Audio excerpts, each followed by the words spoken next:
Kisah dalam Al-Quran. Kisah ini menceritakan tentang kisah Nabi Musa alaihissalam berguru kepada Nabi Khidir alaihissalam. Kisah ini diceritakan dalam Al-Quran surat Al-Kahfi ayat 60 hingga 70. Pada saat itu Nabi Musa alaihissalam diperintahkan Allah Subhanahu wa taala untuk berguru kepada Nabi Khidir alaihissalam. Dalam perjalanan menemui Nabi Khidir alaihissalam, Nabi Musa ditemani oleh muridnya yang bernama Yusha bin Nuh. Allah kemudian memerintahkan Nabi Musa untuk membawa seekor ikan dalam perjalanannya. Apabila nanti ikan itu hilang di suatu tempat, maka di sanalah ia akan bertemu dengannya. Esokan harinya, Nabi Musa pun ditemani oleh muridnya yang bernama Yusha bin Nuh memulai perjalanannya. Wahai Yusha, tolong bawakan ikan ini selama perjalanan kita. Baik, wahai Nabi. Di tengah perjalanan, Wahai Nabi, sebenarnya kemana kita akan pergi? kita tidak akan berhenti sampai aku menemukan pertemuan dua laut, walau harus menempuh waktu bertahun-tahun lamanya. Akhirnya tibalah Nabi Musa dan muridnya di suatu pertemuan dua laut. Namun keduanya tidak ada yang menyadari, seperti yang telah disebutkan dalam Al-Quran surat Al-Kahfi 61. Maka tak kala mereka sampai ke pertemuan dua laut itu, mereka lalai akan ikannya. Lalu ikan itu melompat mengambil jalannya ke laut itu. Hah? Ikan itu meloncat dengan lincahnya. Sungguh aneh sekali. Tak terasa mereka terus berjalan jauh sampai Nabi Musa pun sadar perutnya berbunyi, tanda minta diisi makan. Wahai Yusha, sebaiknya kita istirahat dahulu di sini. Bawakan kemari makanan kita. Sungguhnya kita telah merasa letih karena perjalanan kita ini. Ini makanannya Nabi Musa, silakan. Nabi Musa dan Yusha menikmati bekal yang mereka bawa. Setelah selesai dan akan meneruskan perjalanan, Yusha baru teringat akan ikan yang mereka bawa. Wahai Nabi, maaf sebelumnya tadi hamba lupa memberitahukan tentang ini. Apa maksudmu, wahai Yusha? Tahukah kamu, tak kala kita mencari tempat berlindung di batu tadi, maka sesungguhnya aku lupa menceritakan tentang ikan itu. Dan ikan itu mengambil jalan ke laut dengan cara yang aneh sekali. Di manakah tempat ikan itu hilang? Di batu dekat pertemuan dua laut, ya Nabi, ikan itu melompat dengan sendirinya. Oh, tempat itu. Ya, aku ingat. Tempat itulah yang selama ini kita cari, ya. Ya, baik Nabi. Seperti yang disebutkan dalam Al-Quran surat Al-Kahfi ayat 64. Lalu keduanya kembali mengikuti jalan mereka semula. Lalu tibalah Nabi Musa dan Yusha di tempat jatuhnya ikan tadi. Apakah di sini tempat ikan itu hilang, wahai Yusha? Ya benar, wahai Nabi, ikan itu meloncat tepat di batu besar itu dan masuk ke dalam lautan. Nabi Musa dan Yusha tidak memperhatikan bahwa ada seorang laki-laki di dekat mereka. Nabi pun sedikit terkejut melihat kehadirannya. Apakah ini orang berilmu yang dimaksud oleh Allah? Assalamualaikum warahmatullahi wabarakatuh. Waalaikumsalam. Apakah engkau Nabi Musa Bani Israel? Ya, benar. Siapakah engkau gerangan yang mengetahui tentang diriku? Sepertinya sudah waktunya Allah mempertemukan kita sekarang. Aku Khidir alaihissalam.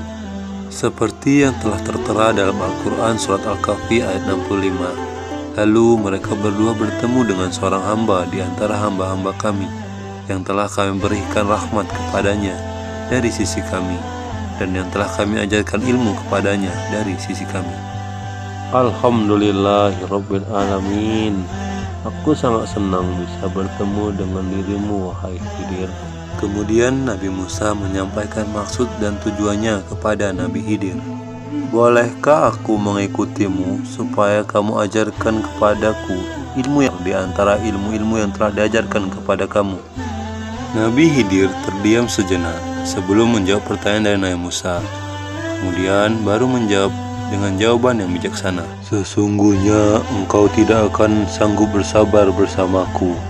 Dan bagaimana engkau akan dapat bersabar atas sesuatu sedangkan engkau belum mempunyai pengetahuan yang cukup tentang hal itu? Mendengar jawaban dari Nabi Khidir, Nabi Musa pun semakin tertantang untuk berguru kepadanya. Insya Allah kamu akan mendapatkan aku sebagai orang yang sabar.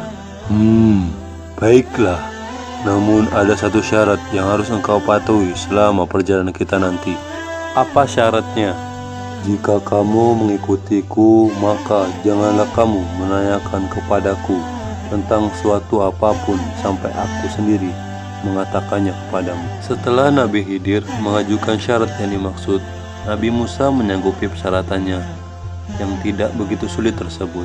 Kisah Nabi Khidir dan Nabi Musa pun dimulai, di mana dalam perjalanan itu kesabaran Nabi Musa pun diuji dengan tingkah laku Nabi Khidir yang dianggap menyimpang dari kebenaran. Keduanya pun melakukan perjalanan menaiki sebuah kapal.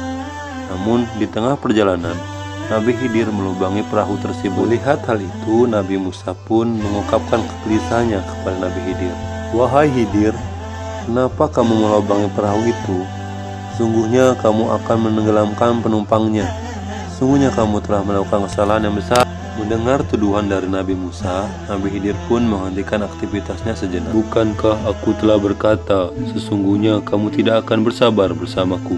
Nabi Musa pun terdiam sejenak, mengingat syarat yang diajukan oleh Nabi Khidir. "Janganlah kamu menghukumku, wahai Nabi Khidir, atas kelupaan dan kelancanganku." Nabi Khidir memaafkan Nabi Musa dan kembali melakukan aktivitasnya melubangi perahu tersebut. Nabi Musa hanya bisa memperhatikan dengan gelisah. Ketika tampak sebuah pulau, Nabi Khidir dan Nabi Musa pun turun dari perahu tersebut. Perjalanan mereka berlanjut ke sebuah daerah pemukiman penduduk. Nabi Khidir dan Nabi Musa pun berjalan sambil memperhatikan sekitar. Belum mereka jumpai seorang pun di negeri itu. Selanjutnya, saat ia bertemu dengan seorang anak muda, dan Nabi Khidir pun membunuhnya. "Mengapa kamu membunuh jiwa yang bersih ini? Adakah dia membunuh orang lain? Sesungguhnya kamu telah melakukan sesuatu yang mungkar."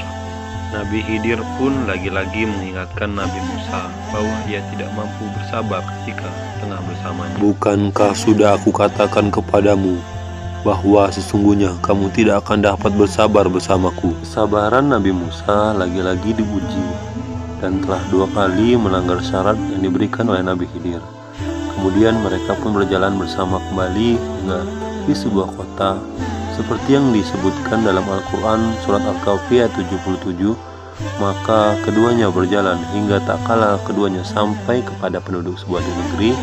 Mereka berdua meminta untuk dijamu oleh penduduk tersebut, tetapi para penduduk tidak mau menjamu mereka. Lalu mereka melanjutkan perjalanan.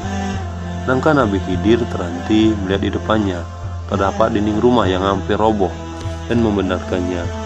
Seperti yang disebutkan dalam Al-Quran lanjutan surat Al-Kahfi ayat 77, maka Khidir pun menegakkan dinding itu. Melihat hal itu, Nabi Musa pun mengatakan bahwa, "Jika engkau mau, engkau bisa meminta imbalan sebagai gantinya, wahai Nabi." Mendengar hal itu, Nabi Khidir pun memutuskan untuk berpisah dengan Nabi Musa. "Inilah perpisahan antara kamu dan diriku, wahai Musa." Nabi Khidir juga menjelaskan berbagai pelajaran yang terjadi selama perjalanan kepada Nabi Musa. "Aku akan memberitahukan kepadamu tujuan dari perbuatan-perbuatan yang kamu tidak dapat sabar terhadapnya. Seperti yang telah disebutkan dalam Al-Quran surat Al-Kahfi ayat 79 hingga 82, bahwa perahu yang ia lubangi merupakan milik orang miskin, sedangkan di depannya terdapat raja yang merampas setiap perahu, hingga hal ini menyelamatkan perahu tersebut. Kemudian anak muda itu yang dibunuh merupakan seorang kafir, sedangkan kedua orang tuanya adalah mukmin, sehingga Nabi Khidir khawatir jika sang anak bisa membawa orang tuanya dalam kekafiran. Dan Nabi Khidir juga berdoa agar Allah SWT memberikan anak yang lebih baik kepada keluarga tersebut. Terakhir, Nabi Khidir menjelaskan kepada Nabi Musa perihal dinding rumah diperbaiki. Menurutnya rumah tersebut milik 2 anak yatim dan di bawahnya tersimpan harta bagi mereka berdua.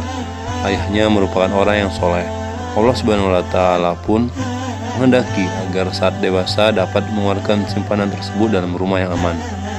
Demikianlah maksud dari perbuatan-perbuatan yang kamu tidak dapat bersabar kepadanya. Oh, jadi begitu penjelasannya. Sepertinya aku harus mengakui kekuranganku, bahwa ada seseorang yang lebih pandai dariku. Terima kasih Nabi Khidir, engkau adalah guru yang hebat. Satu hal lagi yang harus engkau sadari, bahwa semua ilmu itu yang kita miliki datangnya dari Allah. Jangan mudah sombong dengan sedikit ilmu yang kita miliki. Akhirnya mereka berdua pun berpisah. Banyak pembelajaran yang dapat kita ambil dari kisah tersebut. Sesungguhnya kesombongan itu hanyalah membuat kita merasa menjadi seorang yang angkuh. Dan sesungguhnya sepintar-pintar seorang, ada yang lebih pintar dari orang tersebut. Dan sesungguhnya Allah lah yang maha memiliki segala sesuatu. Sekian, terima kasih.